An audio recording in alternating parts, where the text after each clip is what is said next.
Estamos aqui com os missionários, o John e a Carol Santos. Eles vão contar um pouco da experiência que eles tiveram em Alagoas, né? No sertão, a experiência missionária.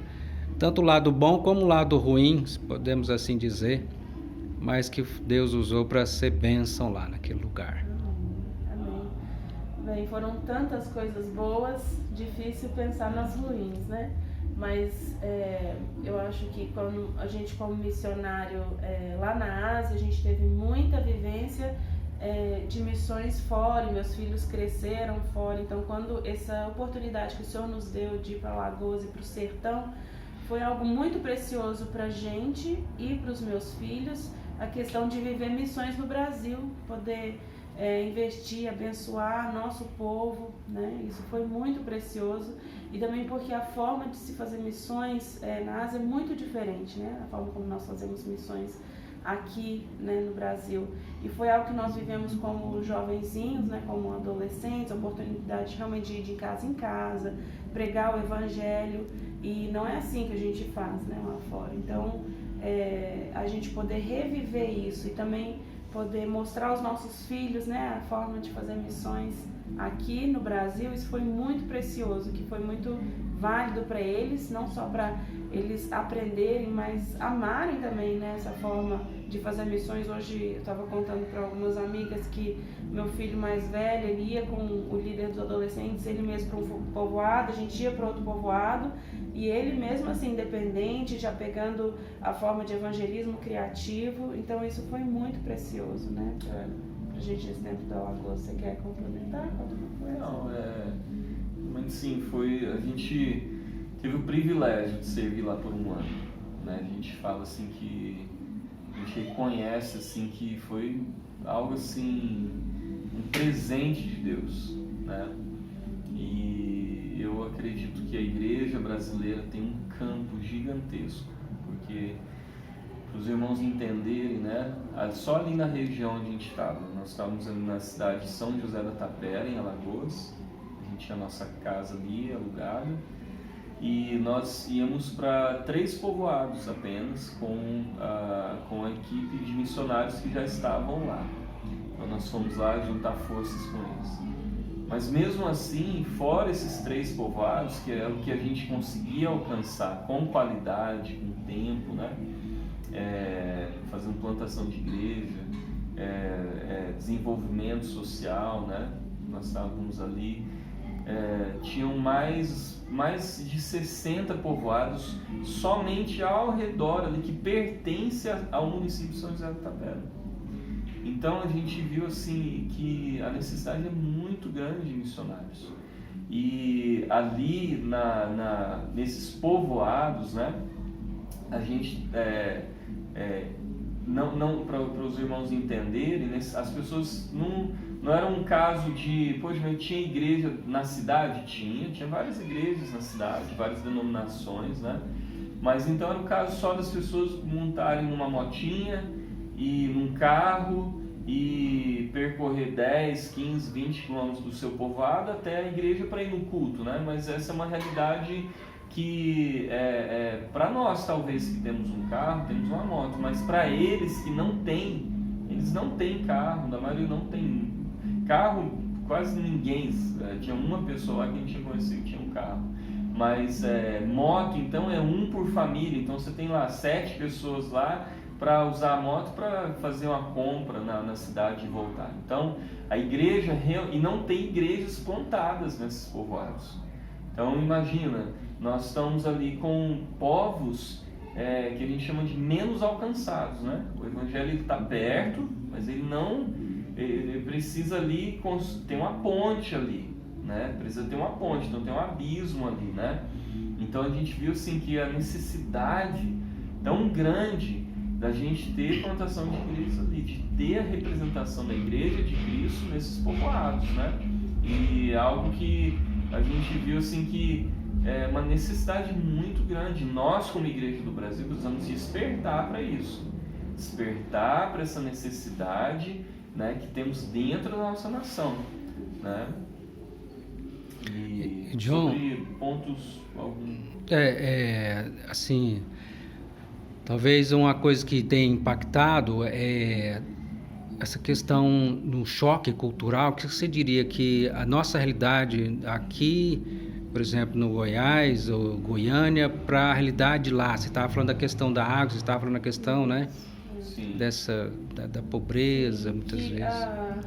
Que no caso você falou, né, algum ponto negativo. Eu nem digo assim que foi negativo pra gente, porque como a gente estava contando, né, para a igreja, a gente já tem uma caminhada longa em missões. Então algumas coisas que hoje já não são mais tão difíceis pra gente, não é como um desafio, porque a gente já tem uma certa flexibilidade de adaptação. Só que para os novos missionários que chegam, esse é um desafio muito grande, questão tanto da falta de água, quanto essa adaptação, a comida, um tempero diferente, um estilo diferente de relacionar com as pessoas, né? Às vezes a gente vê lá novos missionários tendo um pouquinho de dificuldade até assim, no comércio, né? Às vezes você não tem acesso a tantas coisas que na sua cidade você teria. E a gente estava comentando hoje, né, com a igreja, nós chegamos a passar lá períodos longos sem água. Então, assim, e no povoado é muito mais. Isso que a gente morava numa cidadezinha pequena, né, perto dos povoados. E mesmo lá na cidade, a falta de água era grande, né? Então, muitas vezes você tem que passar períodos longos tomando banho de caneca, lavando a louça, assim, em 2 bacias, né? Então, isso para algumas pessoas pode gerar um certo estresse, né? Coisa que você tem que ir preparado para esses desafios, né? Pra gente, aquela questão de você ver o copo ou meio cheio ou meio vazio, né? E realmente olhar o lado bom, o lado positivo e não deixar que essas coisas te influenciem de uma certa forma que você vai perder o foco principal que você está naquele local. E o missionário tem que entender que a vida no campo é vida. Então, assim, a gente tem, se você tem filhos, você vai ter, né, dificuldades, às vezes, de achar uma escola compatível com o que você pode pagar, ou uma pública, com uma menos pior, ou uma melhor. A vida dentro da sociedade também tem os desafios como qualquer outra pessoa tem. Então, às vezes é romantizado, né? A gente ouve muitos jovens, né, chega pra gente e fala assim: nossa, eu queria ser igual a vocês, ir para as nações e viajar, né? E às vezes acho que eles pensam que a gente fica assim dentro de um avião, né, pulando de aeroporto e recebido assim, né, pelas nações, né, assim, muito bem recebidos, né? Na verdade, sim, a gente entra, por exemplo, né, em nações como a China, né, na oração mesmo, né? Vão passando, estão ali na fila da imigração e falando: Senhor, tem misericórdia de nós, né? Não deixa eles perguntarem alguma coisa que a nossa resposta possa nos comprometer, né? Comprometer o trabalho de outros irmãos aí. Então, assim, na verdade, nós somos sempre um corpo estrangeiro ali onde a gente está, né? Então, aqui em Alagoas, né, é muito melhor, né, muito melhor em várias situações, né, do que a gente passou fora do Brasil, né, como na China. Mas são desafios como, por exemplo, a Carol falou da água, né, e é uma região onde é esquecida. É uma região esquecida. Então você vai ali, você vai fazer parte daquele povo ali que está esquecido dentro do nosso país, né? Ele é só lembrado na hora da política, né? Mas a infraestrutura, nós não tínhamos, na nossa cidade, não tinha saneamento básico, né? Então o esgoto era céu aberto. Então, assim, são várias coisas que, então, o missionário ele tem que entender que ele está indo ali participar, viver com aquela comunidade, e que ele talvez não vai conseguir fazer uma transformação social a nível assim de sair de lá com um saneamento básico na cidade. Mas a gente tem que entender o que Deus nos chamou para fazer e para sermos ali, né? E o estresse, o burnout são realidades que a gente tem que tomar muito cuidado. Hoje a gente entende que nós precisamos de um treinamento melhor para os nossos missionários, né? Treinamento melhor que eu digo assim, o missionário se preparar para o pior, né? Eu lembro quando nós estávamos indo para Alagoas, nós tínhamos conversado com alguns missionários, tá, ali, tínhamos algumas referências, mas não uma foto completa, né, do que a gente ia viver. E nós preparamos nossos meninos para um nível bem simples de vida, bem assim, rústico, né? Que a um nível que quando a gente estava chegando para lá e começamos, né, passando ali pela Bahia, estava passando por Sergipe, o meu filho falou assim que ele não falou isso alto, mas ele falou que pensou isso. Ele falou assim: meu Deus, para onde que meu pai e minha mãe estão me levando, né? Por quê? Porque a gente falou para eles, assim, filho, a gente vai para um lugar que provavelmente não vai ter internet, vamos morar numa casa bem simples, lá é muito quente, vai faltar água, né? Então a gente preparou eles isso, né? Então a expectativa deles estava bem baixa. A gente chegou lá, estava um pouquinho melhor, então isso é ótimo, porque a gente preparou isso com uma expectativa baixa. Então qualquer coisa um pouco melhor estava ótimo, né? E a gente vê que os missionários precisam ser preparados para isso. Tem que ser preparado para o pior. Se prepara para o pior, para aquilo que não é tão agradável, tão confortável. Então, acima disso, tudo fica ótimo, tudo é muito bem-vindo. Mas você prepara eles para aquilo que é mais o mínimo, né? Acima desse mínimo, beleza, é um lucro, vamos dizer assim, né? Tá ótimo, é uma bênção do Senhor, né? E também não é saudável, né? O missionário que está indo, por exemplo, se ele está indo para aquele tipo de região, ele achar que ele vai poder viver dentro de uma bolha, morar numa casa diferente ou estruturada. Não, se ele está indo para aquela região, se o Senhor chamou ele para aquela região, ele tem que tentar se adequar ao máximo, né? Questão para que as pessoas se identifiquem com ele, para que ele realmente possa viver naquela sociedade de uma forma mais semelhante com as pessoas, para que as pessoas se identifiquem, sintam abertura para conversar com ele, para eles poderem um visitar o outro, né? De forma tranquila, né? Eu acho que das muitas experiências, com certeza vocês tiveram, a das conversões é que de fato mais impactante na vida da gente, né? Conta aí algumas dessas aí, ou uma dessas que vocês... Olha, tivemos recentemente, né? Algo que foi bem impactante assim para nós foi desse rapaz, né? Chamado Manelzinho, né? E Manelzinho ali no povoado ali de Capim Grosso, em Alagoas, ali perto de Itapera, ele já tinha sido exposto ao Evangelho, né, por outros missionários, ele, né, já tinha sido pregado o Evangelho. E foi muito interessante quando a gente chegou ali, a nossa primeira visita com os missionários, né, daí me apresentaram ele, né, a gente conversando na roda, e eu senti no meu coração de fazer um evangelismo criativo, usando um pedaço de corda, né, onde eu mostro um pedacinho pintado onde que é a nossa vida e o restante da corda é a eternidade, né. Eu falei para ele, falei assim, olha, esse daqui é o tanto da nossa vida aqui, né, mas a decisão para onde a gente vai gastar a nossa eternidade é aqui dentro desse pedacinho pequeno aqui. E a gente fica se importando tanto nesse pedacinho pequeno e a gente esquece que existe uma eternidade para ser vivida. Mas a gente quer viver intensamente esse pedacinho pequeno. Mas esse pedacinho pequeno, na verdade, é onde a gente toma nossas decisões. Então eu expliquei para ele isso, né? E logo depois a gente estava fazendo uma visita, ele veio com a gente e ele falou que ele queria fazer uma decisão por Cristo, né? O jeito dele falar, ele falou assim, eu quero decidir. Eu falei, decidir por quê, né? O que é que você quer decidir? Eu falei, eu quero decidir por Jesus, né? Então aquilo me mostrou o seguinte, mostrou que às vezes a gente prega o Evangelho, mas a gente não faz o desafio para a pessoa.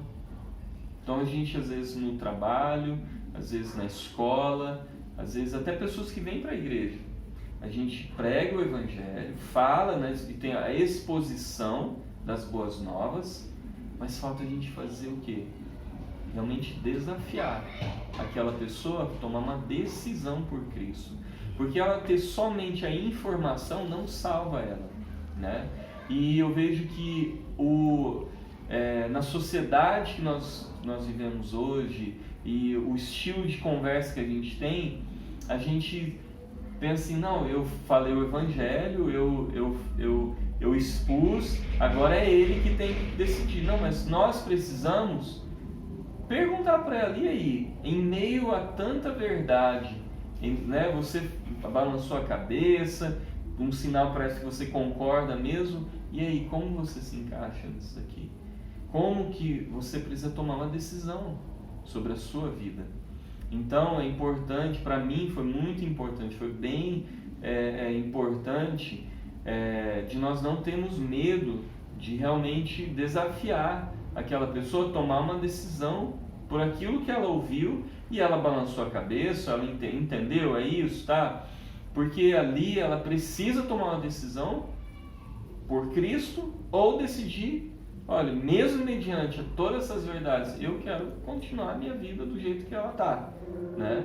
Mas é importante a gente dar essa oportunidade para a pessoa, né? Então, para nós isso foi muito impactante logo de primeiro, né? Os primeiros dias a gente ter isso, porque depois nos ajudou no nosso evangelismo, de pregar o evangelho, de realmente desafiar as pessoas e aí, mediante essa verdade, você quer continuar com a sua vida do jeito que ela está, ou você quer aceitar Jesus Cristo como seu único Senhor e Salvador e ter certeza da sua salvação, né? Amém. Isso foi muito importante.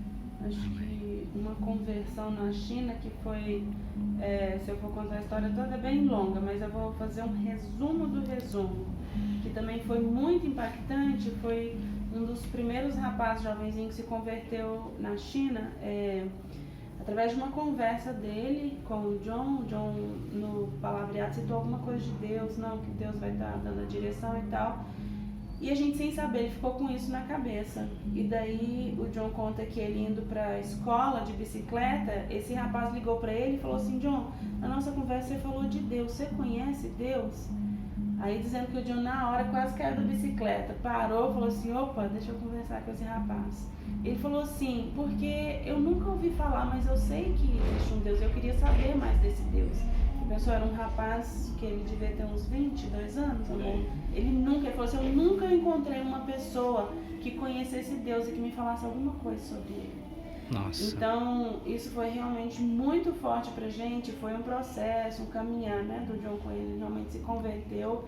E uma coisa linda que aconteceu, que realmente ele começou a ouvir na direção do Senhor, ouvir Deus, e Deus orientou ele a voltar para o povoado de onde ele veio, né, para a vila.